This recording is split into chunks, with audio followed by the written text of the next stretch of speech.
नमस्कार दोस्तों, आज कक्षा 10 की गणित में हम लोगों का नया टॉपिक है आपको बहुपदों का गुणा हुआ भाग। और पिछली वीडियो में हम लोगों ने बहुपदों के जोड़, घटाव और बहुपदों के प्रकार के बारे में पढ़ा है।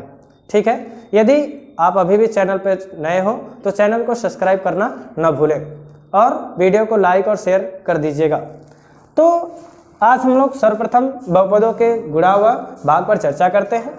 मान लेते हैं कोई भी फंक्शन हमारा क्या है, पहले px है। px का मतलब है भाई पॉलिनोमियल्स कहा जाता है। पॉलिनोमियल्स में बहुपद होता है, पॉलिनोमियल्स। ठीक है, तो px इक्वल टू मान लेते हैं कोई भी चर ax प्लस b कर लेते हैं, कोई प्रॉब्लम नहीं है। और इसी तरह से qx बराबर भी मान लेते हैं क्या है, bx प्लस c, या ऐसा कर लीजिए cx प्लस d है। ठीक है, अब इसका क्या करना है, हमें गुणा करना है। ठीक, तो गुणा में क्या होगा, px इंटू और ये जाएगा आपका qx। ठीक है, अब हम सर्वप्रथम क्या करेंगे, px वाली वैल्यू को पहले रखेंगे तो कितना हो जाएगा ax प्लस b और गुणे दूसरा qx की वैल्यू को रखो जैसा यहां पर हो रहा है उसी तरह से। यहां पे डॉट दिखाइए, क्रॉस दिखाइए, कोई दिक्कत नहीं है। और ये क्षैतिज विधि है बच्चा, कितना हो जाएगा cx प्लस d। ठीक है, अब हम सर्वप्रथम कैसे करेंगे, पहले वाले ब्रैकेट का पहले को उठाएंगे और इसको क्या करेंगे, पहले और दूसरे में क्या कर देंगे, गुणा करा था दूसरे ब्रैकेट वाले में। ठीक है, और फिर दूसरे वाले व्यंजक को उठाएंगे चिन्ह सहित, अगले वाले व्यंजक में क्या कर देंगे, गुणा कर देंगे। लेकिन गुणा करते वक्त एक चीज ध्यान में रहे कि जब चरों का जब गुणा किया जाता है आपस में तो उनके गुणांकों का आपस में क्या होता है, गुणा हो जाता है। और चर राशियां क्या होती हैं, चर राशियों के घाते आपस में क्या होती है, जुड़ जाती हैं। जैसे यहां पर a है और यहां पर क्या है, c है, और इसका गुणांक x, यह x है और यह भी क्या है, x है। अर्थात x का गुणांक यहां पर a है और x का गुणांक यहां पर क्या है, c है। और जब गुणा करेंगे तो मिलेगा a x और गुणे c x। ठीक, और अब इसका अगले में देखिए, जिसमें हो गया उसे अब छोड़ दीजिएगा। तो अगले में जब ये यहां जाएगा, पहले क्या गया, यहां पे गया और बाद में यहां पे, तो कितना हो जाएगा। अब इसके आगे चिन्ह को भी देखिए, इसके आगे प्लस है, इसके भी आगे प्लस है, तो यहां पर चिन्ह कौन सा आएगा, प्लस आएगा। और कितना हो जाएगा ax और इंटू d।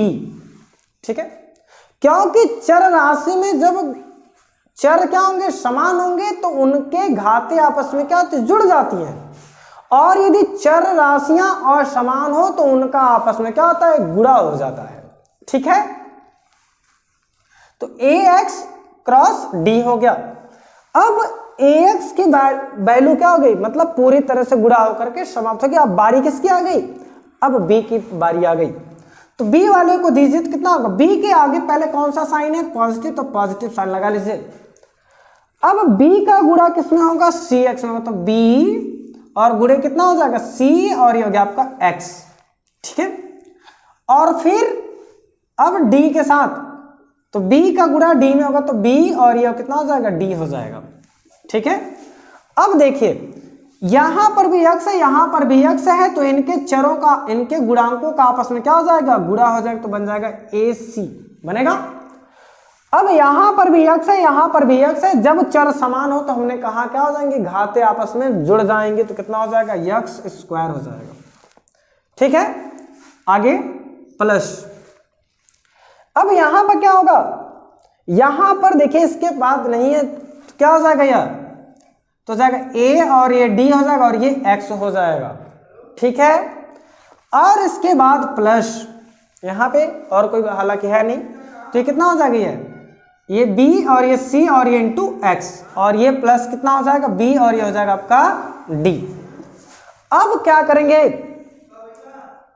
ये हो गया आपका ac² प्लस, देखिए जब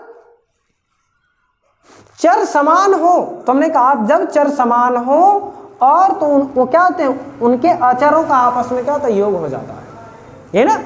यदि देखिए यहाँ पर भी x की पावर 1 है, यहाँ पर भी x की पावर 1 है, तो इसमें अचर क्या है b और c है, तो इनके गुणांक हो गए, तो इनके गुणांक आपस में क्या हो जाएंगे, जुड़ जाएंगे, जैसे जिस प्रकार से हमने बहुपदों का जोड़ किया था। तो कितना हो जाएगा, या ऐसा भी कह सकते हो दोनों में से x को क्या कर लीजिए, कॉमन कर लीजिए, जुड़ने वाला तो है नहीं क्योंकि अचर वैल्यू में है, तो AD प्लस BC और दोनों में क्या हो जाएगा, x हो जाएगा। कॉमन का अर्थ होता है उसी संख्या से क्या करना, भाग देना, और ये प्लस कितना हो जाएगा यहाँ पे b और ये हो गया आपका d। ठीक है, अब देखिए ध्यान से, एक बार ध्यान दिए तो आपको समझ में आएगा। यहां पर अधिकतम घात 2 है और यहां पर अधिकतम घात 1 है और यहां पर अधिकतम घात क्या है, 0 है। अब ये क्या बन गया, घटते हुए क्रम में हो गया, और यही क्या कहलाता है, यही कहलाता है द्विघात समीकरण। अर्थात द्विघात पूछ सकता है आपसे, द्विघात किसे कहते हैं, तो द्विघात आसान से शब्दों में आप बताएंगे जिसमें कितने अधिक, जिसकी ऐसा व्यंजक या ऐसा समीकरण या ऐसा बहुपद जिसकी अधिकतम घात क्या हो, 2 हो और वह घटते हुए क्रम में हो घातों के, तो वही क्या कहलाता है, आपका द्विघात समीकरण कहलाता है। ठीक है, तो हो जाएगा देखिए, और द्विघात समीकरण का नाम आ गया, तो द्विघात समीकरण का मानक रूप क्या होता है बच्चा, द्विघात समीकरण का जो मानक रूप होता है आपका ax² plus bx plus c। ठीक है, देखिए समीकरण और बहुपद का एक बहुत ही बड़ा इसमें अहम योगदान है, वही चीज मेन होता है। यदि जब ax² plus bx plus c होगा तब तो ये क्या होगा आपका, ये इस समय बहुपद है ना कि समीकरण। समीकरण यह तब तक नहीं होगा जब तक कि इसके बराबर में क्या होगा, 0 नहीं होगा, अर्थात 0 यह क्या हो, इसका एक गुणनखंड हो, अर्थात ये इसका क्या हो, शून्यांक हो। जब तक इसका शून्यांक नहीं होगा तब तक वह क्या बनेगा, समीकरण नहीं बन सकता। इसीलिए समीकरण बनाने के लिए आवश्यक शर्त में क्या होगा, उसका शून्यांक होना आवश्यक है, और बहुपद में शून्यांक की कोई आवश्यकता नहीं है। ठीक है, और अब यह हो गया हमारा क्या, गुणा हो गया इसी के आधार पे। अब हम लोग इसी के आगे क्या देखते हैं, बहुपदों का भाग देख लेते हैं। भाग किस तरह से किया जाता है,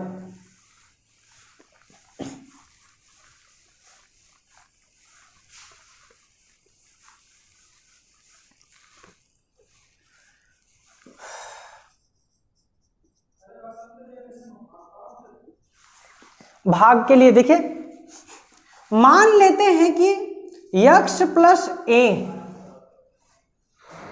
x प्लस a ये क्या है, gx बना लेते, इसको क्या प्रॉब्लम है, या ऐसे कर लीजिए px equal to ax² plus bx plus c मान लेते, क्या प्रॉब्लम है, और gx equal to x plus a, तो कह सकता है px भागे qx, मतलब px वाले फंक्शन में qx से क्या कर दीजिए, या gx से भाग दे दीजिए। qx बनाया बच्चा, सॉरी ये क्या p है और ये q है, तो आपका जब px में क्या कीजिए, qx से भाग कर दीजिए, तो बनेगा।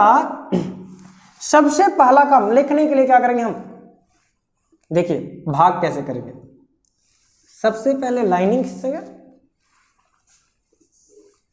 क्लियर है, और यहां पे qx क्योंकि भाग देना तो हो जाएगा अब क्या, x प्लस a। ठीक, और कितना हो जाएगा आपका ax² प्लस bx और ये प्लस c। ठीक है, अब क्या करेंगे, सर्वप्रथम भाग करने से पहले एक चीज ध्यान में देना, जिसमें भाग देना होगा उसके पहले वाले पद को क्या कीजिएगा, जिससे भाग देना उसके पहले पद से भाग दीजिए। देखिए तो बनेगा ax² बटे x। तो x से x क्या हो जाएगा, कट जाएगा और बचा कितना ax, मतलब भाग कितने बार जाएगी, ax बार। क्लियर है? जिससे ये देखो ये क्या है आपका भाग है, तो ये क्या कहलाएगा आपका x प्लस a। तो इस अब इसका क्या कि जिसका इसमें गुणा कर दीजिए कितना हो जाएगा, तो जाएगा आपका ax² और फिर वही प्रक्रिया से जैसे गुणा हुआ था उसी तरह से कितना हो जाएगा, इसमें करेंगे तो हो जाएगा आपका प्लस a² x। क्यों? क्योंकि अचर समान हो गया तो इनके घाते आपस में जुड़ जाएंगे, माइनस और ये आपका माइनस। तो जब घटाएंगे तो जो नीचे वाला चिन्ह होगा उसी चिन्ह को लेकर के हम साथ में आगे चलेंगे। तो यहाँ पे प्लस है और यहाँ पे माइनस, तो प्लस माइनस क्या हो जाएगा, कैंसिल। अब कितना हो गया देखो, अब इसमें से इसको घटा देंगे तो कितना हो जाएगा, देखो हो जाएगा bx हो जाएगा ना,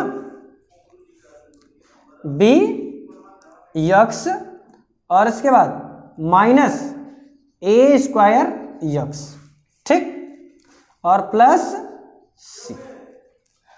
इसमें अब क्या हो जाएगा, x कॉमन हो जाएगा, आगे स्टेप बढ़ाने के लिए कितना हो जाएगा b-a² और इंटू x और प्लस c। इसी को ऐसा लिख सकते हैं। अब इसका पहला उठाइए, इसके पहले से भाग दे दीजिए, कितना हो जाएगा b-a² और इंटू x और बटे x। तो x से x कट गया था कितने बार, यह b-a² बार भाग जाए किसमें, प्लस टर्म में, तो प्लस b-a²। अब इसका गुणा इसमें कर दीजिए, कितना हो जाएगा b-a² और इंटू x और प्लस कितना हो जाएगा b-a² और इंटू a, घटा दीजिए माइनस माइनस, ये वाली वैल्यू कट जाएगी, ये इसी की जगह ये लिखा गया, ये कंफ्यूज मत होइएगा कि नहीं ये इसमें लाइन बढ़ कहाँ से गया भाई। तो कितना हो जाएगा ये, अब देखिए अभी क्या हो जाएगा c माइनस अचार दोनों तो एक साथ हो जाएगा b-a² और इंटू a, ठीक है। इसको और भी सॉल्व करके लिख सकते हैं, कितना c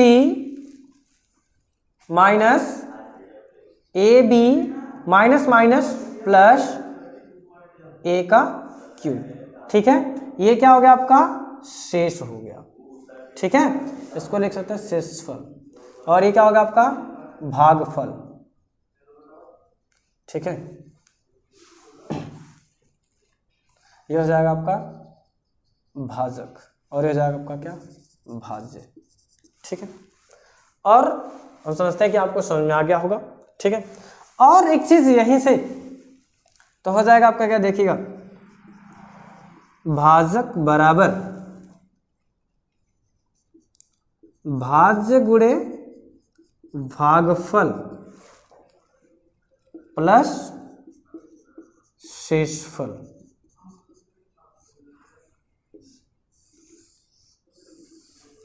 इसी चीज को कहते हैं न्यूक्लिड विभाजन एल्गोरिथम प्रमेयिका, ठीक है। ये क्या है, न्यूक्लिड